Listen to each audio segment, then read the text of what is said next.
हम आज हनोक के बारे कुछ जाने।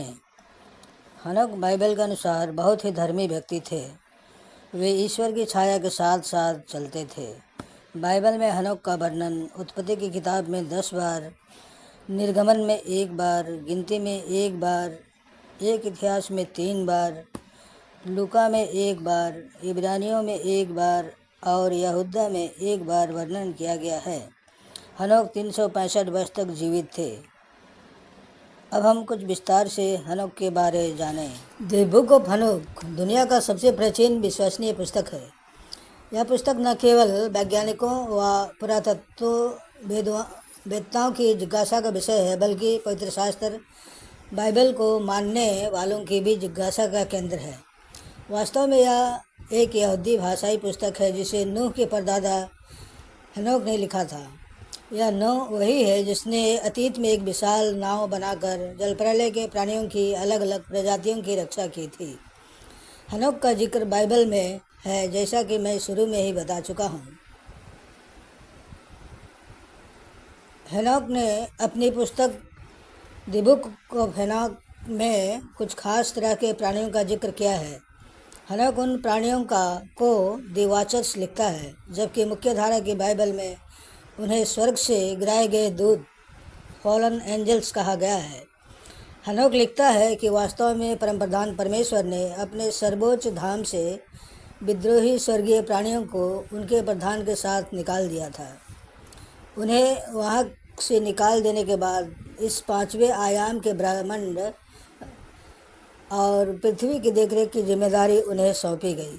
उन्हें रहने के लिए अलग अलग स्तरों का स्वर्ग दिया गया। शुरू में इन स्वर्गदूतों ने अपना कर्तव्य अच्छे ढंग से निभाई, परंतु जल्द ही ये गिराए गए स्वर्ग के दूत अपनी निष्ठा से गिर गए। परमेश्वर ने स्वर्ग के प्राणियों का इस ब्रह्मांड और पृथ्वी पर के प्राणियों से संबंध स्थापित न करने की सीमा रेखा निर्धारित कर रखी थी, किंतु उन्होंने वही किया जो उन्हें नहीं करना चाहिए था। मनुष्य की देख रेख करते करते ये मनुष्यों की पुत्रियों के प्रति आकर्षित होने लगे। उन्हें यहाँ की लड़कियाँ और औरतें और उनके लंबे काले घने बाल काफ़ी पसंद आए। उन्हें उनकी खूबसूरती बहुत आकर्षक कर गई और जल्द ही इन्होंने यहाँ की स्त्रियों के साथ शारीरिक संबंध बनाना शुरू कर दिया। शुरू में जिन स्वर्गदूतों ने स्त्रियों से संबंध बनाए वे गिनती में 7 थे, जो कि उन गिराए गए स्वर्गदूतों के प्रधान थे। एक अंदाज़ा लगाया जा सकता है कि ये 7 प्रधान दूत वही हैं जिन्हें सुमेरियन और भारतीय धार्मिक ग्रंथों में 7 महर्षि कहते हैं।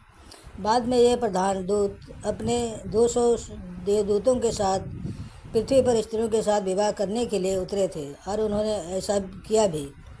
इन सभी के बाद इन 7 प्रधान दूतों का भी मुखिया, जो कि सभी गिराए गए दूतों का मुखिया था, ने भी इस पृथ्वी के एक राजा के पुत्री के साथ विवाह किया था। इस प्रकार उन्होंने परमेश्वर की योजना के विरुद्ध जाकर पूरी मानव जाति को खतरे में डाल दिया, क्योंकि मनुष्य स्त्रियों के द्वारा उत्पन्न होने वाले उनके बच्चे बहुत ही विशालकाय और खूंखार होते थे। उनमें उनकी पैतृक शक्तियाँ, ज्ञान और गुण प्रभावित हो रहे थे। वे अपनी शक्ति में इस कदर बढ़ चुके थे कि अब वे नरभक्षी बन गए थे। उन्हें मनुष्यों का लहू और उनका मांस खाना बहुत अच्छा लगता था।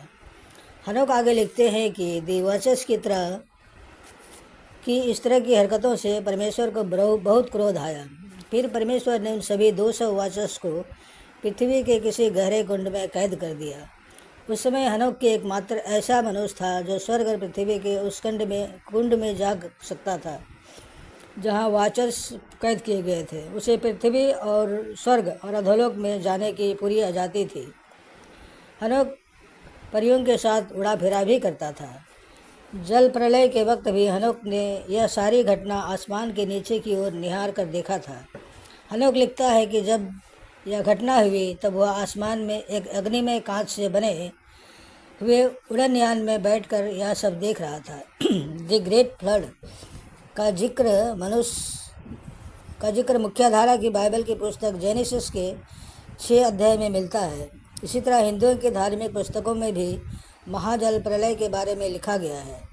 सुमेरियन सभ्यता की धार्मिक पुस्तकों में भी ग्रेट फ्लड का जिक्र है। लगभग दुनिया की हर सभ्यता में द ग्रेट फ्लड के बारे में बताया गया है। अब तो पुरातत्ववेत्ताओं ने भी अपनी खोज से यह साबित कर दिया है कि द ग्रेट फ्लड एक सच्ची घटना है। हनोक ने अपनी पुस्तक में यह जिक्र किया था कि द वाचर्स पृथ्वी पर की महिलाओं के खुले बालों से बहुत आकर्षित होते थे। उन्होंने यह लिखा था कि इसलिए महिलाओं को अपने बालों को बांध कर रखना चाहिए या ढक कर रखना चाहिए। इसी तरह बहुत समय बाद बाइबल के नए नियम की पुस्तक में संत पौल ने भी अपने समय की महिलाओं को अनुदेश दिए थे कि उनके बाल चर्च के अंदर ढके होने चाहिए। आगे चलकर बिल्कुल इसी तरह इस्लाम में महिलाओं को बुर्के में रहने की हिदायत भी दी गई है। भारत के विभिन्न देवी देवता भी ये वाचर्स ही हैं। फर्क सिर्फ इतना है कि भारतीयों ने इन वाचर्स के द्वारा दिए गए ज्ञान को वेदों के रूप में संग्रहित और सुरक्षित करके रखा है।